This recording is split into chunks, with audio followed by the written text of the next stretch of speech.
Hello বন্ধুরা, কেমন আছো? আশা করি ভালো আছো। আমিও ভালো আছি। তো আজকে দেখুন একটা নতুন রেসিপি দেখাচ্ছি। তো ডিমের বড়া, ডিম দিয়ে আলু দিয়ে বড়া। তো যাই হোক, দেখুন এই যে আমি এখন এটাকে রেডি করে নিয়েছি, তারপরে তোমাদেরকে দেখাচ্ছি। এতে আলু আমি 4 পিস আলু নিয়েছি মাঝারি সাইজের, আর 3 পিস ডিম নিয়েছি। তো আলুর সাথে আমি পেঁয়াজ, নুন, হলুদ দিয়ে মাখিয়ে নিয়েছি ভালো করে। মাখিয়ে এবার আমি রেখে দিয়েছিলাম 5 মিনিট। তো তারপরে কড়া বসিয়ে দিয়েছি। তো কড়াতে আমি তেল দিয়ে দিয়েছি, দিয়ে আমি এগুলোকে চামচের সাহায্যে আমি এগুলোকে কড়াতে দিয়ে দেবো। তো দেখুন, কড়াতে দেওয়ার পরে আমি এটাকে উল্টিয়ে নিচ্ছি। পিছন পাশে হয়ে গিয়েছে। তো আমি উল্টিয়ে নিয়েছি সবকটা এরকমই। তো আমি একে ভালো করে ভেজে নেব, দিয়ে আমি একে একটা একটা করে এবার তুলে নেব খুন্তি দিয়ে। এইভাবে আমি সবকটাকে ভেজে নেব। তো এগুলো তোলা হয়ে গিয়েছে। তো তারপরে আমি এগুলোকে আবার আমি দিয়ে দিয়েছি কড়াইতে। তো আবার আমি এগুলোকে উল্টে নেব। এটা এখনও হয়নি, তাই আমি দেখে নিলাম, দিয়ে আবার রেখে দিয়েছি, হয়নি। তো যাই হোক, আমি এটা ভাজতে ভাজতে তোমাদের কাছে কিছু কথা বলি। তো আমি ভিডিও করতে করতে যে বন্ধ করে দিয়েছিলাম, মানে বন্ধ নয়, রিলস বানাইতাম। তো আমার ছেলের শরীরটা ভালো নয়, তো তাই জন্য আমি ভিডিও তোমাদেরকে দিতে পারিনি। তো ঘন ঘন ভিডিও দিতে পারিনি, আমি এমনি রিলস বানাই।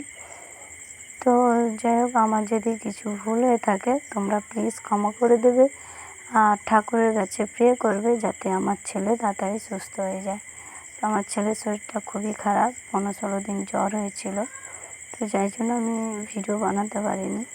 তো যাই হোক, আমি আজকে একটা রেসিপি দেখাচ্ছি তোমাদেরকে। তারপরে আমার সবকটা এভাবে ভাজা হয়ে গিয়েছে। তো আমি তুলে নিয়েছি। কড়াতে আমি এবারে এলাচ, দারুচিনি, লবঙ্গ দিয়ে পেঁয়াজ দিয়ে আমি তুলে দিয়েছি। তারপরে আমি এরপরে নেড়ে এটাকে হালকা করে ভেজে নেব, খুব বেশি ভাজবো না, কারণ আমি লঙ্কা বাটা দিয়ে করতেছি। তো এর সাথে আমি আদা, রসুন আর লঙ্কা বাটা আমি একসাথে দিয়ে আমি এটাকে ভালো করে নেড়ে নেব। তো লঙ্কা বাটা দিয়েছি, কালারটা সুন্দরই হচ্ছে, দেখুন। লঙ্কা বাটা দিয়ে আমি এটাকে ভালো করে ভেজে নিচ্ছি, ঠিক আছে। তো নেড়ে চেড়ে এইভাবে আমি মশলাটা রেডি করে নেব। তারপর আমি দিয়ে দিচ্ছি হলুদ আর লবণ দিয়ে দেবো, দিয়ে আমি এটাকে নাড়ব। নাড়ার পরে আমি এতে আবার একটা কিষান সস আছে, সেই সসটা আমি দিয়ে দেবো এতে। বন্ধুরা, তোমরা প্লিজ কমেন্ট করে জানিও তো তোমাদের ওখানে বৃষ্টি হয়েছে নাকি। তো আমাদের এখানে বৃষ্টি হচ্ছে, রাস্তাতে খুবই জল উঠে গেছে। তো বাড়াতে পারি না খুব, তাই জন্য আজকে ভাবলাম যে একটা ডিম দিয়ে রেসিপি করি, কারণ 3টে ডিম আছে বাড়িতে, আর আমরা খাবো অনেকে, তাই জন্য বলি 3টে ডিম দিয়ে কী বানাবো, এইভাবেই বানালাম।